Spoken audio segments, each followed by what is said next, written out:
হচ্ছে আইফোন 12, এটার সমস্যা হলো ফেস আইডি টোটালি কাজ করে না। এটার একবার চেঞ্জ করা হয়েছিল ইয়ার স্পিকার সহ রেবন সহ চেঞ্জ করা হয়েছে। তো আমরা যখন মার্কেটিং রেবনটা লাগানো হয়েছে তখন কিন্তু ফেস আইডি চলে গেছে, ফেস আইডি টোটালি কাজ করে না। পরবর্তীতে আমরা স্পিকারটারে আলাদা করিয়া অরিজিনাল রেবনের সাথে অ্যাডজাস্ট করে আমরা অ্যাক্টিভ করিয়া ফোনটারে যখন অ্যাডজাস্ট করছি তখন কিন্তু ফেস আইডি টোটালি কাজ করে। দেখাও ওইদিকে আসো। প্রথমত ছিল ফেস আইডি নট অ্যাভেলেবেল, বর্তমানে ফেস আইডি আসতেছে।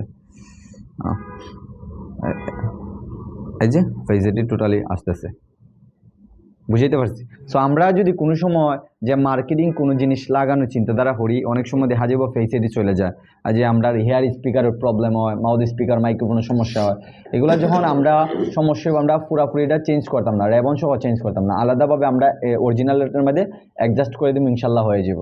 হইলো।